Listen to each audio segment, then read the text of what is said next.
Good afternoon, everyone, in person and online.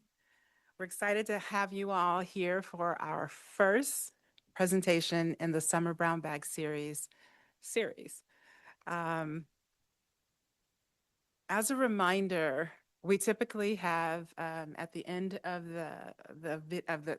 the series, you will see a QR code for those of you that need to have your CME, CEUs, just as a reminder, scan that, and that says that you've attended this session.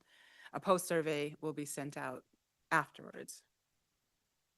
Well, today you have a treat. We have a treat for you. Devin Coleman is the founder and chief executive officer of the Balanced Hope Organization, Incorporated. It's a nonprofit dedicated to advancing mental wellness through innovative, community-centered engagement.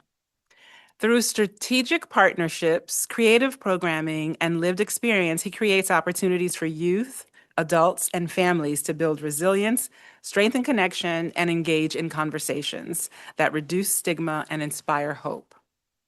Born in Rochester, New York, part of his early childhood was in residential care facilities such as Hillside and Crestwood before foster care reuniting him with his family. Those experiences shaped his belief in the transformative power of compassion, community, and opportunity, and continue to fuel his commitment to expanding access to mental wellness resources for others. Drawing from both lived experiences and professional leadership, Devin created the Breaking Balance Project, a statewide initiative that uses movement, storytelling, and community collaboration to elevate conversations around mental wellness.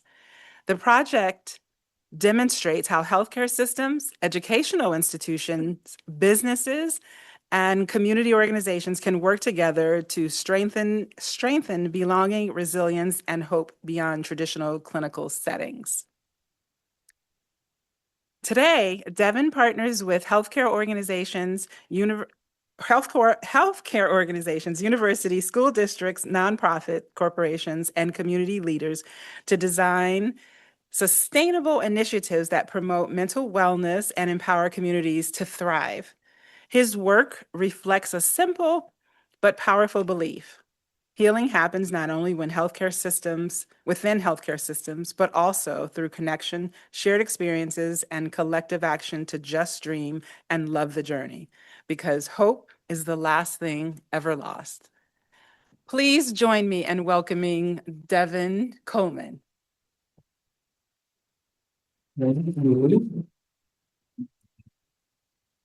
I just want to thank the University of Rochester and everyone for being here. And I want to thank Abigail for interpreting for everyone. How's everybody doing this morning? What is today, Wednesday?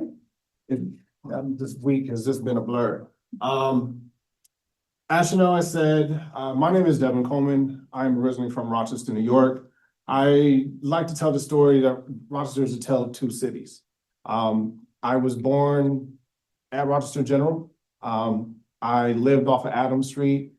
I lived in Cornhill. I also lived on the east side behind Goodman Plaza. So when I speak about Rochester, I'm speaking from a very, very, very authentic connection to this city.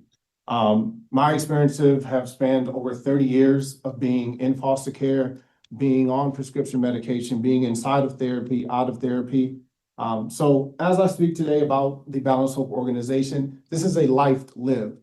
This is a life project of mine that I feel that was way bigger than me than what I thought it was when I was first starting this over 10 years ago. And at the end, there is a little nugget for Balanced Hope, but I'll get to that at the end. But today we're here to talk about Beyond the Clinic. When I speak to Beyond the Clinic, it is more along the lines of want to take nothing away from all the amazing individuals that do go the educational route, that do go the clinical route, that do go to universities. But when it comes to Beyond the Clinic, we understand that there is a lot of barriers that face a lot of people within not only this city of Rochester, but around this country, around the world, especially those who look like me, who honestly look like a lot of us. There's a lot of barriers that we deal with. So when we speak to Beyond the Clinic, Oops, let's see how far. There we go. This is why this conversation matters. Because I had a I had a uh, instructor one day that told me he knew 27 different languages. And I was like, wow, you know 27 different languages. You must be amazing. Why are you working at Cablevision with me? But as he explained it to me was that he knew his information. He knew what he knew. He needed to reiterate it to everyone that was at the training table, and then so on and so forth as the different training classes came in. And so when I speak about mental health, I'm speaking from what I've experienced and from what I've learned over the course of my life. But why this matters is because I am partnering with those individuals like yourselves. That's why I believe that we have 2 eyes and 2 ears, so we can listen and we can see and watch way more than we speak. And that truly matters, especially when we're talking to youth, especially when we're talking to adults, especially when we're talking about breaking barriers. But the social connection, the sense of belonging, purpose, culture, I've spoken about moving barriers and the reducing stigma. This is all while Balance Hope is what Balance Hope is, and why you learned what the Breaking Balance Project was initiated for. So obviously there's a lot of words on the screen. This is for you all to read. But with this as an overview, I know I've tested it in the past. We will be talking about why mental health matters, not only inside the clinic and inside the universities, but more so in the communities that we do represent.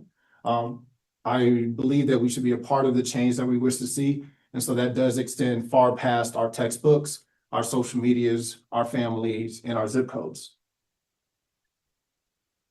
And this is just a quick little outline. So if you're confused, you're just wondering where we're at, because there is often a lot of words on the screen, and at times I can just ramble.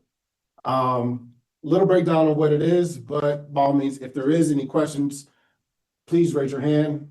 I have no problem answering questions. We have more than enough time, and I want to make it as entertaining as possible.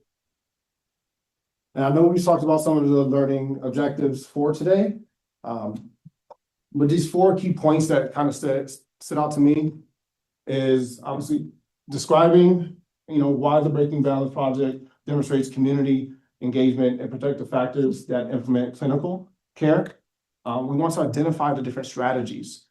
Everyone has ideas, and that's what's the great thing about having an idea. It's your idea. And then when it comes to ideas coming together, that's when teamwork happens. And we want to elevate the opportunities for integrated community-based approaches. Think beyond the box. I know we talked about beyond the clinic, and that's what I'm here to talk about, but think beyond that as well. And then I want you to recognize the role of movement. It's not just physically moving your body, but it's moving throughout yourself, moving throughout your community, moving throughout your school, moving throughout your family. And I want you to think of this journey of mental health as a movement. It is not a singular thing. It is going to continue to move. The goalpost is going to continue to move. A lot of the lives that we lived where we thought that we were able to obtain something at a certain time or a certain age, that has now moved. So we recognize the role of movement, storytelling, and belonging as evidence-informed projective factors. There we go. And I know we talked about community a lot. However, when it comes to our social connection, I cannot emphasize the strength of community, of our communities that we're in. Being from Rochester, I always maintain the fact, even in my social media bio, that I'm just a kid from Rochester. This morning, I woke up, I decided to take a jog. I jogged down through the university, took the path down the river, crossed over at Exchange Street Bridge, stopped to realize, this is Rochester, this is the city that I'm from. But 30 some years ago, I was a kid in Cornhill. A few years ago, I was working at the Church of Love as our students at the University of UPrep. It's a university charter school in Rochester. We were helping to rebuild a food pantry. So these moments that I wanted to take in this morning specifically. And then as I came around, went up Plymouth, I was met in the middle of the street by a pit bull, probably the size of up to my knee. Me and him just kind of had like a little stare down at around 7 o'clock this morning on Plymouth. on the corner of literally on Plymouth and Flint. And so if you know about that area of Rochester, how many people are taking that chance to just run on Flint and Plymouth in the morning? And it was kind of like this, it wasn't a fight or flight, but it was a sense of like, I know what you're doing, I know why I'm here, and we're gonna respect each other. And as I watched him, I had my shades on, so he was in my peripheral, but it was a sense of belonging. And yes, I was moving, but as you can see, it's all about the story being told. I knew that I wanted to hit this mark of 5.85 miles this morning. I wanted to feel that representation of what it is to be from Rochester. I wanted to run the streets of Rochester again, which I don't often get a chance to do now that I reside in New York City. But while I was here, it was just this sense of like, I'm here, I've been here before you, I'm going to be here after you, you go your way, I go mine. And as he kind of walked behind me a little bit, you know, I waited for him to decide which direction he ultimately wanted to go in. And then I continued my run this morning. And with all that being said, we transition from translating community engagement to clinical practice. We all have the reasons that you all are sitting here. You made a decision in your life that this is the route that I want to go. It may not necessarily be your final route, but what you learn here is instrumental to how you move forward, whether it's with your career, whether it's with your personal life. So that integration of not only movement, but pure connection, storytelling, there's a sense of connection that comes from that, where you may cross paths with somebody in the lunchroom, you may cross paths with somebody in one of your seminars. And you never know what that connection is or how long that connection will last. So having these sense of connections, it sort of at times reconfirm this resilience inside of you that you're here for a reason. Because we all have where we've started, but we're all in this moment for a reason. But we're here to talk about the Breaking Balance Project. There was a video, and we will have a video to share afterwards, in which we highlighted 4 individuals running the project. And then this morning, through social media, we released a teaser about the Breaking Balance Project. But up on our screen, as I spoke about earlier in running, running has been a thing that I've done for so many years. I wasn't necessarily a high school athlete. I was more so getting in trouble in high school. So it didn't really work and mesh. And for pure transparency, I went to 5 different high schools in 4 different states. Some of it was my fault. Some of it was just the life that I lived. So I didn't necessarily get the chance to play high school sports. But like most people growing up, when you grow up in certain neighborhoods, we are athletic. We play games. We run. We play sports. But I fell in love with running probably when I lived in Seattle. I used to run down to the Puget Sound, run through the trails, and it was just something magical about once you finally got to the beach. You just looked out, and I was like snow-capped mountains. And as a kid from Rochester, New York, you're like, wow, this is completely different. 3 hours behind everyone else. No one knew me in the city. I want to say that was sort of a sabbatical for me, but that's when I fell in love with running. And so I went on to work with sports brands. I went on to work with different retail brands, but running has always been this consistent sort of thing for me that allowed me a sense of therapy or a sense of peace as I was running. But the Breaking Balance Project, it started off as a thought that if we could bring runners together from all across New York State, do you get them to run with you in New York City? Because it's kind of selfish, like, yeah, I live in New York City and I run the city every day. But throughout my travels, I've gone to Buffalo. I've gone to Syracuse. Syracuse has an amazing running community. If you have a chance, go shout out to Syracuse. If you're ever in Buffalo, go check out Buffalo Run Club. Syracuse Run Club in Syracuse. If you're in Albany, check out Cap City Runners. And I'm highlighting these individuals because these were the individuals that are a part of the inaugural Breaking Balance Project. So once we came to that idea that I was going to get individuals from these cities to run, I was like, how? And I wanted to build something that was 100% built by the community for the community. And that's where the partnerships come in. That's where the runners come in. Because coming from working with a big brand, I wanted to authentically show up for my community. I wanted cool individuals lack of better terms, to do cool shit. I wanted them to feel that you can create something for the first time and it be amazing. Yes, there's going to be bumps in the road, but it was going to be amazing. And so we had roughly 60 participants, each city, Buffalo, Rochester, Syracuse, Albany, and New York City, put up 12 runners. And together, we started in Buffalo on June 12th at 5 a.m. And the Buffalo team, they treated it as a race. They were out. Phew.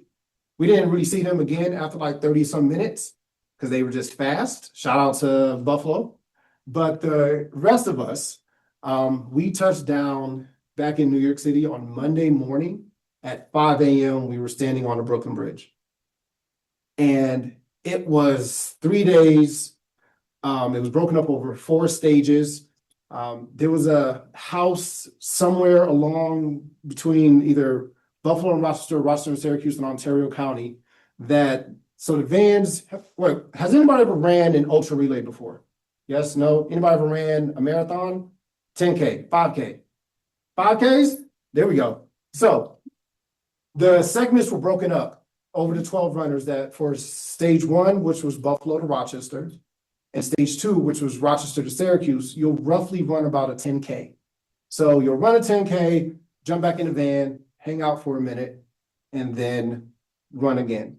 There was an end of it, so the vans converged at a checkpoint. And when I was building these checkpoints, I was going off of just miles. And I would just drop a random pin on Google and say, hey, y'all getting ready to stop here. It was 7 months of planning, but I physically couldn't go through 450 miles by myself. So they stopped. An individual comes out. We probably had about 3-4 vans or so, like 8 passenger vans or so. And he comes out and he's like, hey, do you guys need help? Is everything okay? Because random place in Ontario County, you just have 4 vans, black, brown, white, age, and everyone was just showing up of all ages, sizes. And they're like, oh, we're running this relay for mental health awareness. He's like, oh, I think this is amazing. Do you guys need some water? There's like, yeah, sure, we have water in the van, but sure. He was like, actually, I was in the back grilling. Do you guys want to come in the back and get some food? I have a pool. And it turned into a whole pool party at this random stop in Ontario County in front of some guy's house. One of the captains got his information. It wasn't my van because my van was out on the road running because it was in different segments that we were running. But he was like, hey, this is amazing. If you guys do this again next year, I would love to make this an official stop. So there's these authentic moments where community comes together to help community that I couldn't have planned that even better. And when you see the footage of a random pool party with little kids that had the unicorn floaties, they had the arm floaties, and they were just out there in this random person's backyard. And then after that, they took a couple shots, they had some food, they jumped back on the road and they kept running. And that's what I wanted to learn about community. I wanted to see if community really came together. Can we run across New York State? And it wasn't easy. That's a shout out to us. That's us in the bottom right. That's Cap City Runners. And up top is an area in Albany called the Quaker Bush Square that Cap City Runners runs out of. But the project over the course of 3 days sort of turned into a social experiment. Because you go into it, if we know that we're running a 5K, you know you could run a 5K and go home. Here, you couldn't really go home. You had to go back to your van. So there was trials and there was this sort of angst and anxiety that started to build where these runners knew that they could run. It wasn't a question if they could run, but you don't get a chance to rest. You don't get a chance to reset the same way you do while you're at home. And much like in our lives, as we're going through, it's not always easy. It's not always going to be, well, I can take my break when I want to, whether it's a part of your job, whether it's a part of your day, whether it's a part of your family life. So we had a few individuals decide not to participate moving forward after we left Albany, in which my biggest thing was I wanted everyone to be safe. They believed in me enough that I created this route that I was going to get them a hotel in certain cities, that I was going to provide transportation, that the organization was going to, from start to finish, make sure that they were safe. And that was my biggest priority. And so the team, once we got to day 3, somewhere between Syracuse and Albany, it just kind of broke us. I was coming off of my 3rd leg, which I was in running, I think, a half marathon. So I was somewhere around, I don't know, Utica or somewhere between Syracuse and Albany. The Knicks had just won the championship. Shout out to the Knicks winning a championship. So we literally got the news that the Knicks are winning the championship, and we're all in a van, and we're seeing New York City have the time of their lives, and we're in a van in the middle of darkness in upstate New York running. And it was at that point that a lot of the runners just kind of felt like, yes, they missed home. They wanted to be in bed. They missed their families. All these natural things that you willingly signed up for. You willingly signed up for a 3-day, 450 ultra relay across New York State. And these realistic human emotions were just like, I just want to go home. I just want my family. I just want my spouses. I miss my kids. I need to shower. I want real food. I'm tired of eating Uncrustables and just drinking water and Gatorade. But what was the amazing thing about day 3 is that the remaining team, which we were now down to 8 runners from the 12 that we started with, and having 158 miles to go from Albany to Brooklyn, we partnered with the remaining team from the Albany, and we came together and it became this caravan. Instead of 8 runners, it was 20 runners. Community came together and showed it's a lot easier for us to knock out 158 miles than it is for 8 runners to tackle 158. So we all heard the old saying of, yes, if you want to go fast, go by yourself, but if you want to go far, go together. And that's essentially what it was. We bonded as this caravan that it was every stop. It was like, hey, how many miles do you have in you? Well, the stages were broken up into a half marathon on the last day. So everyone was going to run 13.1. It was like, I got 7 in me. And it's like, okay, you do 7, I'll do 6. Somebody else is like, I'm training for something else, I'll do 9. Cool, you do 9, I'll do 4. And it was this sense of unity, the sense of you give a little, I'll give some. Instead of just feeling like you're by yourself and you have to run this mileage in front of you, even though you willingly signed up to run. And it was just an amazing thing. And Brooklyn to cross Brooklyn Bridge, they ran through Times Square at like 2, 3 o'clock in the morning, no one outside. It was raining the last day. One of our runners did 10 miles in the rain. And beforehand, I was like, no, we can't run in the rain. We can't run in the rain. And they gauged it right to where it's kind of started to where it stopped, 10 miles on the last day, because that's what the team needed. It was an amazing just project, and I can't wait to run it back next year, bigger and better, with a lot of lessons learned. But it just illustrates how these individuals, and they were teachers, they were government workers, they were community members, they were creatives. It all came together that when we needed each other in the simple form of completing a task that we willingly signed up for, everyone came together.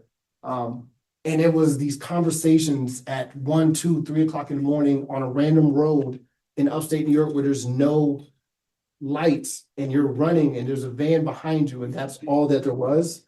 But it just goes to show that the support amongst each other far exceeds what we may have been able to do if it was organized in a very different way. And through all that, when we talk about communication and the social interaction, the examples of healthy coping does not necessarily, have to be complex. It doesn't have to be by the book. The by the book doesn't work for everyone. What works for some may not work for all. And throughout our work with Balanced Hope, and specifically a part of this project, each person found comfort a very different way. Some people was music, some people were just each other, some people was laughter, some people were tears and crying. But these simple actions, if you can't run, you started to walk, or if you weren't walking or running, you were driving, you were supporting. What matters the most is that whenever there is chaos, and this far exceeds running, this is about life, that you have a sense of being grounded. When you're able to go home, when you know that if there's chaos, there's a calm amongst your storm. And throughout Balanced Hope, we truly preach that. It's a sense of finding your balance. It's something that what works for you on Monday may not work for you on Tuesday. What works for you Thursday morning, by Thursday at noon, it doesn't work anymore. And there are the prescription medications, there are the different ways people cope with therapy and things like that. But every individual having a belief that what works for them is a beautiful and honest thing. So when it comes to creating these supportive environments, we understand that mental health is not only influenced by what we do, it's about what we experience. We all, especially inside of the city, we all have our different go-to spots. Whether you're hanging out in Fairport, you want to go to Tin Cup to watch the Bills game.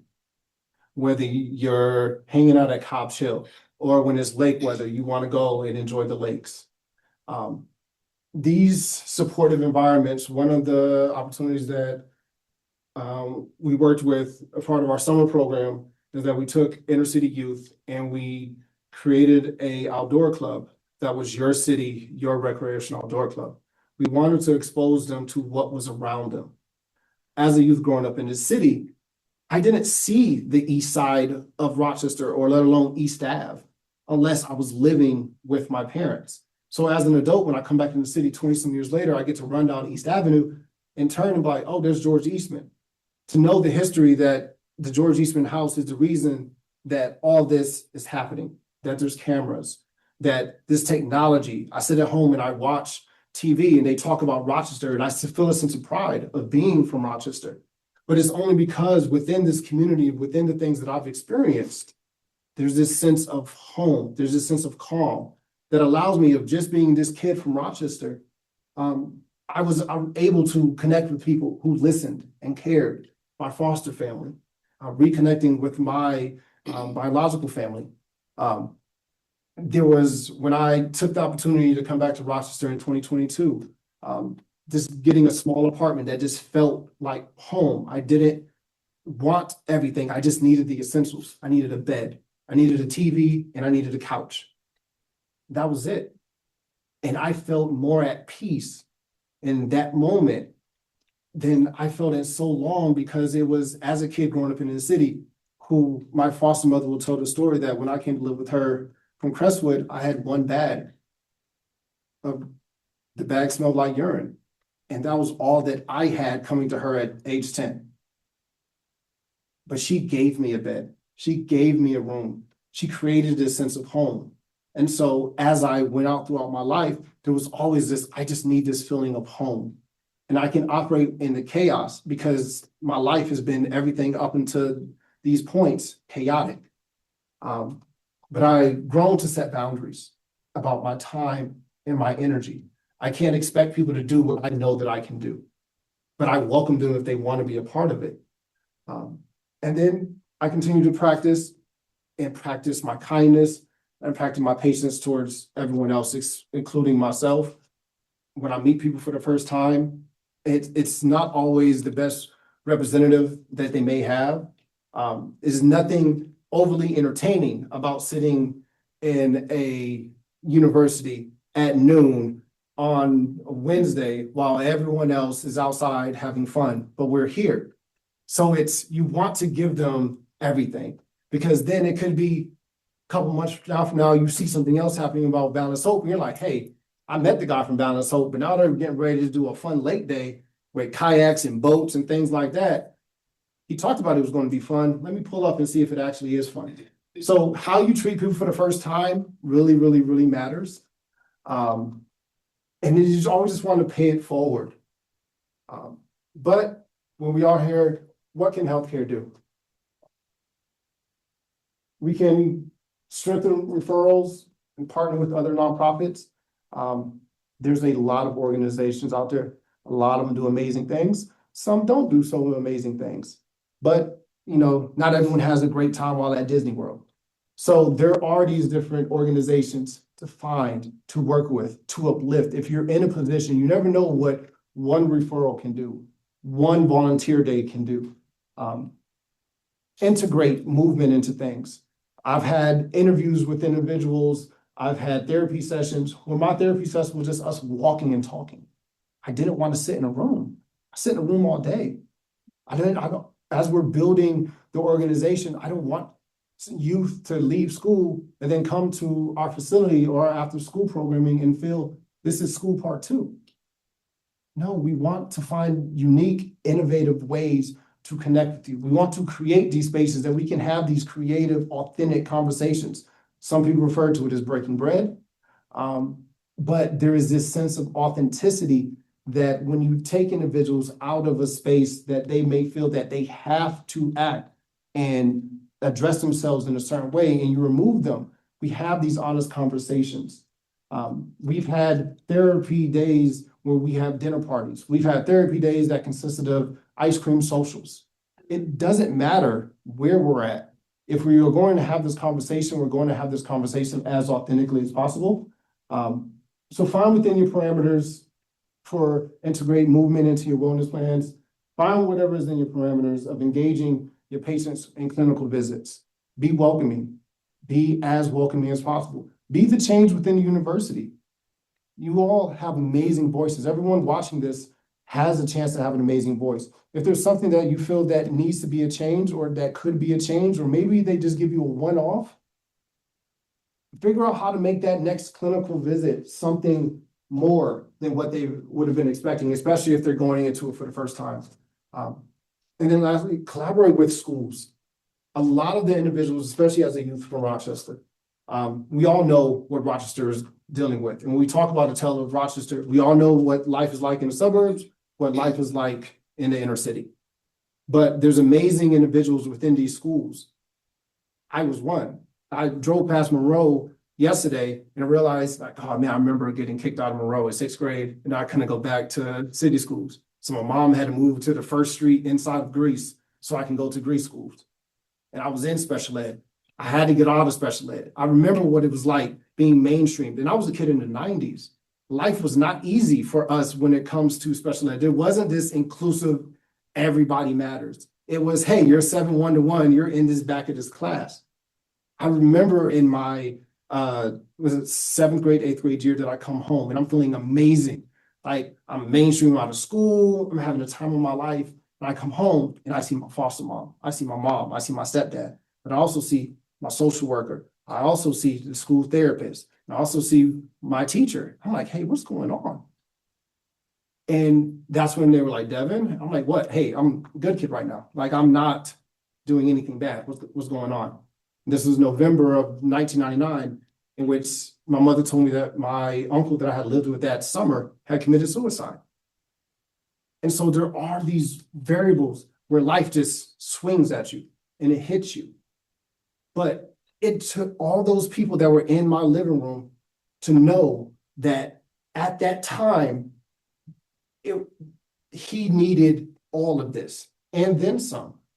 But I can't speak to everyone else, but when I worked in education, I took that. I went to the house of the students. I dropped the students off. As I'm driving around the city of Rochester and I see one of my students, it's an acknowledgement that I see them, whether they're doing bad or whether they're doing good. So this collaboration and then the investment inside of the prevention is building these relationships, these authentic relationships, because you never know what's going to happen, what third individual in your role may feel moving forward 7 years from now. And they maybe remember, hey, you were an amazing person at that time when I really needed help. So find ways to collaborate with local schools, with local communities.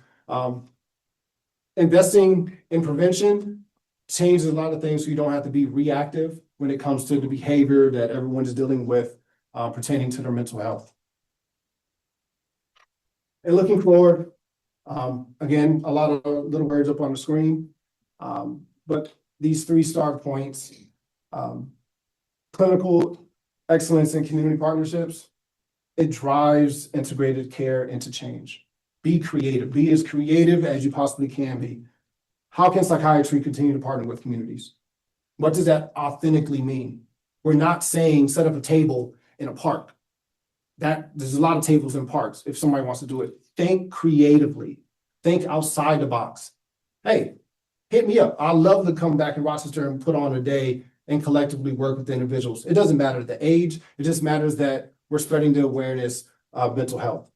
When it comes to the research and education, as I spoke to earlier about my trainer who said he knew 27 different languages, what you learn is what you learn. How you reiterate it is how you reiterate it.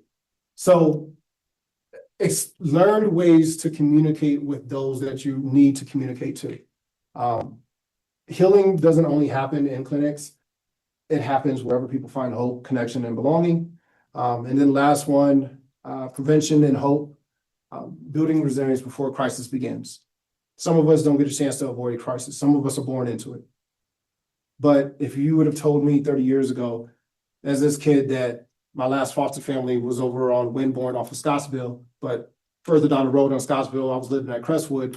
And then 30 years later, I'll be coming back, taking a jog in the morning to speak as CEO of a nonprofit back in my home city. You could have told me that, and there's no way that I would have waited 30 years for that to happen, because I would have had immediate needs and immediate cares and immediate pain and immediate desires and dreams. So the prevention and hope, building the resilience before crisis begins. Where can we research support, community innovation, and future collaboration? I'm going to continue to speak about being creative. Be creative, be creative, be creative. You know what you know. The books are there, the textbooks are there, but we have to figure out how we're going to integrate that into real life right now. This is just another little cool picture of me up there. But overall, like I said, my life has been a testament to what community can do, testament to what the organizations, especially inside of this city, can do. I don't know if you know anybody out at Hillside. I don't know if you know anybody who's lived at Crestwood. I don't know if you know anybody who's lost someone to suicide or who deals with mental health challenges and complications. And I refer to it as complications and challenges and not a disease or not an illness. Because diseases and illnesses, for a lot of times, we have cures for. There is something to do with something. But, you know, when they talk about frowning on a jet ski, you don't frown on a jet ski because you're doing something fun. For that moment, you're experiencing joy. If you're able to build this sort of resilience inside of yourself or experience a little bit more better days, you won't forget the bad, but you'll start to build a different foundation for your days moving forward. Obviously, I love storytelling. And when I speak to endurance, it's because life is long. If you get a chance to live it, life is very long and it's amazing. And I hope that everyone's wildest dreams come together. And if you haven't dreamt something yet, then hey, try it. Your dreams should scare you. You should feel that there's no way that you're going to be able to accomplish anything. And take those opportunities as they come, build those partnerships across everything that you can possibly do. Your network is everything. You never know what somebody at the corner store is going to help you out with, or somebody who works at Wegmans. You never know what that connection is going to be. So build as many connections as possible. Oh, and lastly, my hope to everything moving forward, as long as I'm here and long after I'm gone, is that for me, growing up in foster care shaped everything. I was in 7 different foster families across from California and back to New York State. I would have never thought that my 7th and final foster home, she would have been around for the remaining 30 some years. It's allowed me to build so much, but whether it's that extended family, whether it's my current family, with my significant other, my girlfriend, who's grown to love Rochester secretly, as an amazing woman from Brooklyn. Balance Hope was born off of this belief that every person deserves support, belonging, and the chance to dream beyond the circumstances. It is forever going to be that. We are forever going to be creative. We are forever going to continue to push. We are forever going to continue to educate. And I hope that through everything we continue to aspire. So from here, weigh your hope, find your balance, because everybody's balance and hope is different. Just dream and love the journey. It's something that my mother said a long time ago, and I just kind of latched on to that. And lastly, hope is the last thing ever lost. And yeah, that's it. Up top, balancehope.org.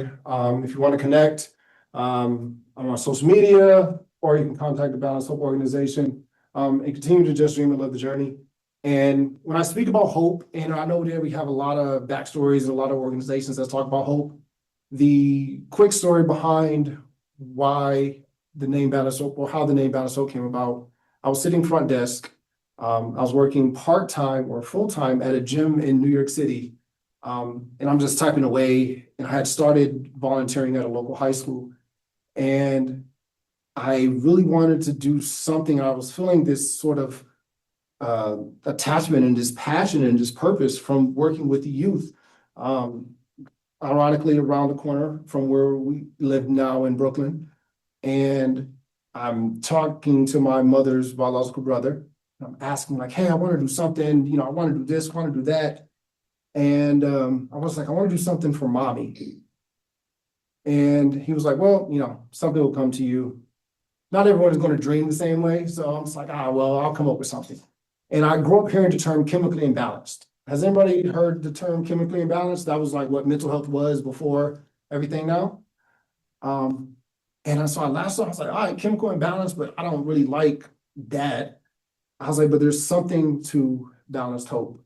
And as I'm looking, the term balanced hope came. So I started Google hashtag, and balanced hope was born at a desk on Park Ave at around like 5 something in the morning.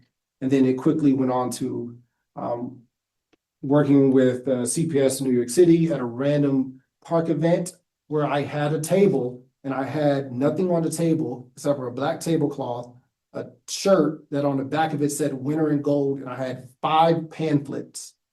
And I was sitting there and people were coming up, and it's like ASL, there's United Way of New York City, there's CPS this, there's New York State that, and then you get to this random table, and it's just me standing there talking about Balanced Hope and talking about mental health.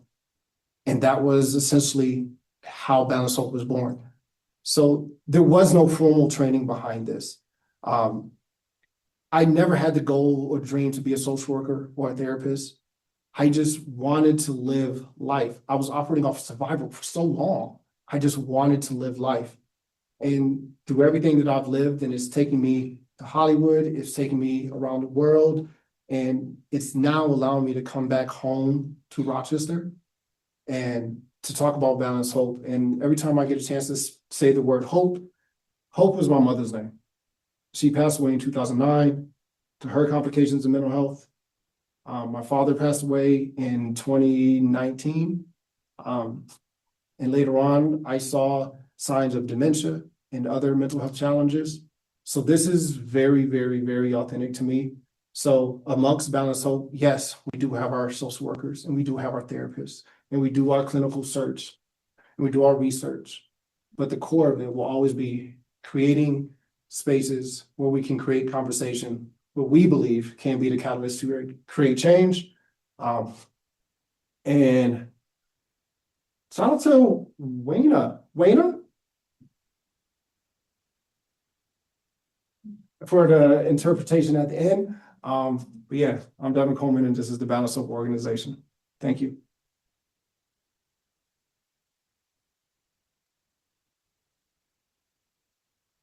Wow. Now we open it up to questions from our audience. Thank you so much for being here and sharing the story. your personal story, in addition to teaching us about how you came to be. Well, I do have a question. I'll start with the questions. I will say that if anyone has a question online, please feel free to use I believe it's the chat function, but it might be the Q&A. So use one of those and I will get to you. If there's anyone in here that has a question, raise your hand and Devin will call you out. But I'll start with a question. How many participants joined you on the run? We had 60 signed up to run, not including, I believe Buffalo had an additional crew car of probably 8. Once we got to Albany, Albany's team had an additional 2 women that joined to help them. And then literally these, lack of a better term, the running community of Albany came together. And then as the runners came in, we were able to get stays at the the Renaissance Hotel in Albany. And the community had put together welcome bags for the runners that consist of like rice and chicken and ziti. And this was just the community coming together. So yes, we start off as 60 runners, but after it was all said and done, we were probably upwards of in this mid 70s to low 80s of just participants that came together, including my girlfriend. She went and ran and got a whole bunch of celebration things and poppers and things like that. So when it's a community, it's a community. If it was just us, the community came together to get us hotel stays and truly partnered together. Did the media show up? They did. I did an interview with Buffalo Channel 7 prior to. Albany did a media spot before, and then like at the 11th hour, ABC in New York had wanted to pop up at the finish line, but subsequently the Knicks won the championship. So I feel like the Knicks winning a championship after 53 years may not happen again next year, but breaking balance is a good chance that we'll run it back next year and we'll want a bigger turnout.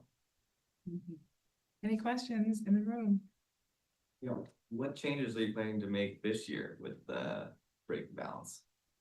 Well, so for the pure running side of the project, for that run, having more hotel stays is a real thing. They came together in like the 11th, 30th hour. It was all budget because we were just built by community. So it kind of got to this point where it was like, all right, well, we don't have the budget to do everything else, but what we believed to be true, based off of my experience running ultras, that you get for people traveling up to Buffalo, got a room first time for the first day, and then there was going to be a hotel meeting waiting for everyone in New York City.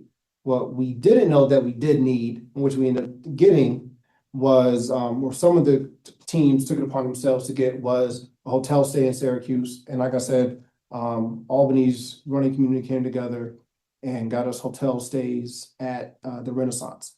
And it was truly a sense of community because the teams were coming in at different times. So if we were allotted, I think 5 or 6 rooms, that the teams would come in, rest for a couple hours because there were so many hours in the gaps that team would go in, rest, wake up, shower, leave. Another team will come in, same rooms, run the shower. So there was this sense of we may not necessarily get to flip the sheets every time, but at least we'll have a shower, we'll have some food.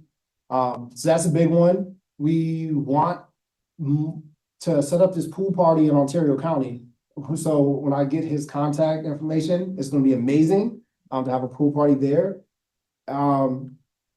Just a better experience, maybe bigger vans.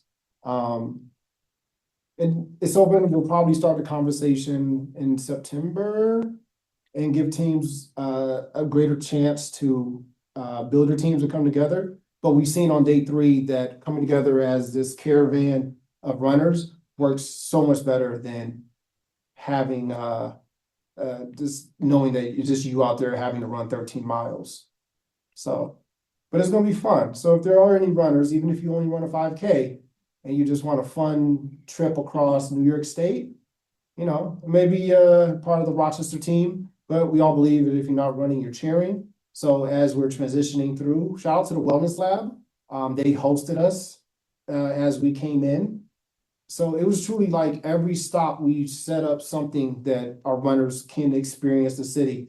I had friends that allowed some of our runners to shower at their apartments downtown.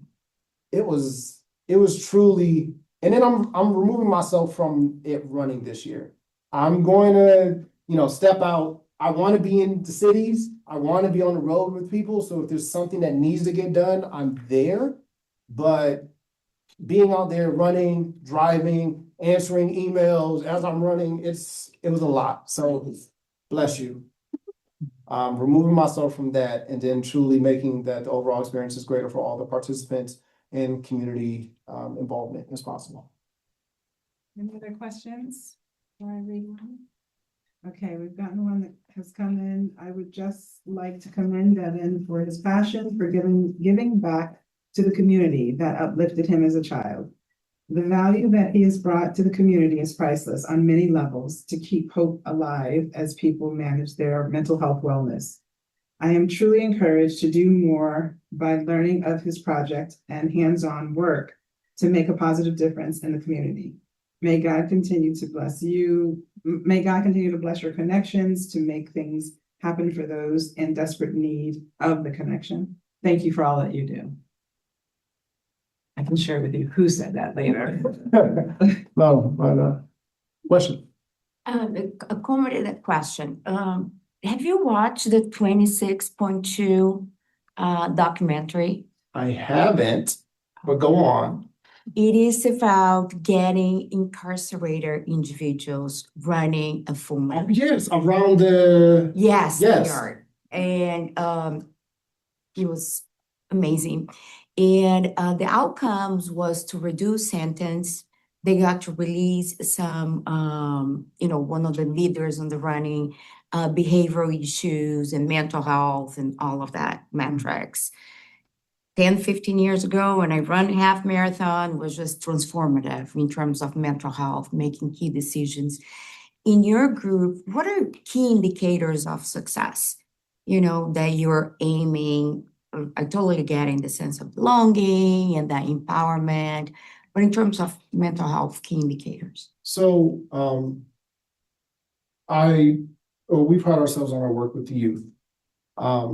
My time spent working in education, we saw that being preventative when it comes to behavior is such more greater than being reactive. We can reprimand a student for how he acts in how he or she may act in the hallway or during transition time or them bursting out in class.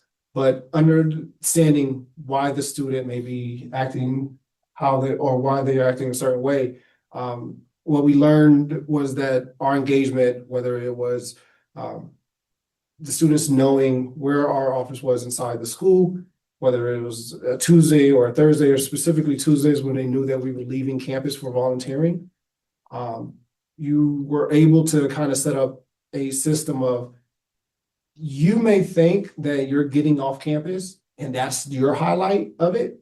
But for me, I'm not taking you off of campus if your grades aren't where they need to be, if your behavior isn't where it need to be. And if your mom or dad reaches out to me saying that something happened outside of school and you're grounded or something, I'm not going to reward you with the off-campus trips. And over the course of the several years that I was predominantly at this one particular school, attendance increased, grades increased. We prided ourselves on applied math, literacy, reading comprehension, and we mixed in SEL with everything. So as it came down to like Regents time and testing, it wasn't just like, oh, I just got to get this grade to pass. No, you want to do your best. Your best may only be a 14-minute mile but you're still running or crossing that mile. So for the students, it was, we want you to do your best. Now, if you want to compare yourself to somebody else or something else, you do that. We can help you get the tools. We can help you when it comes to your preparation and whatever is the outcomes, we can speak to whatever those outcomes were. But it was truly more preventative care in which we saw, like I said, the increase in grades, the increase in attendance, the increase in community involvement. They wanted to be involved in the community. It was, they felt a sense of pride knowing that they built something, that they built the food pantry off at Exchange Street at the Church of Love. They can hold on to that many years after that, that they were literally on their hands and knees ripping up carpet and now affecting over, at this point, 20-some thousand Rochesterians that have gone in and out of the food pantry, serving over 15 some different zip codes inside of the city of Rochester. So those are the things, a lot of times when we plant the seed, we really don't think that we're gonna live long enough for the tree to grow, to enjoy everything. But there are some times that we can, in those immediate moments, especially, tangibly working with students, that we have those qualitative data points. Cool, thank you. Anyone else? I have a couple of kudos here to you, and I'll read them quickly. He is incredibly inspiring. I appreciate him speaking to the power of community-based mental health initiatives, and I'm excited to implement Balance Hope's mission with my own clients. Thank you. Next, absolutely proud of the work you have done for our local community and abroad, Devin. You are a great mentor to me and those all around you. This is only the beginning. Question, you talk about changing the conversation around mental health. If every person in the room and virtually left today and changed just one conversation this week, what would you hope that conversation sounds like? I would hope everyone here and watching has a truly honest conversation about themselves. Because I think we understand that, all the several things that be true, right? Death and taxes, but how we get to the death part and what money we make to pay those taxes, we have to be very, very, very honest with ourselves. Because if we're working in service, with a lot of people may go into working in service, whether you're a nurse, whether you're Department of Psychiatry, you're a clinician or researcher, you're still working in service because you're going to want to get someone's data.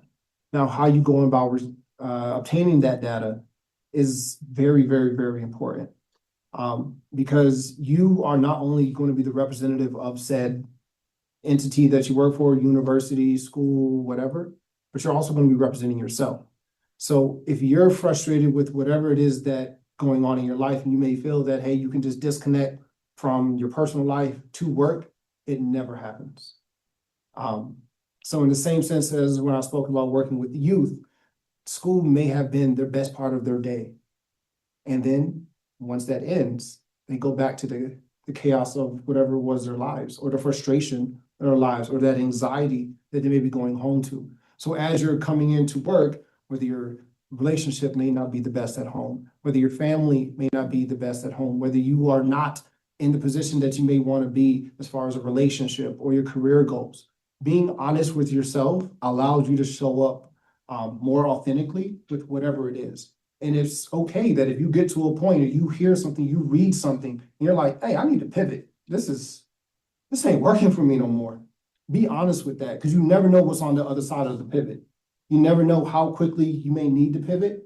And sometimes whatever deity that you may subscribe to, I believe that the universe has this ability to kind of show you many different things. And then it gets to a point that if you're doing something that you may have asked for, but not currently doing, it does have the ability to snatch you back and recenter you. Or constantly, and it will start small. They'll start being like, what is it? If you're thinking about a white car, you constantly see other white cars. And it's like, man, now I'm seeing a whole bunch of white Audis. Life is like that. If it's something that you want, you'll start to see it over and over and over and over again. And that's just life kind of showing you like, man, maybe I need to pay attention to something else. So be honest with yourself, be honest with your feelings, as you go about life. And because you never know what is going to be on the other side of your honesty. Thank you to our online audience and those of you here. Please join me once again and thanking Mr. Devin Coleman.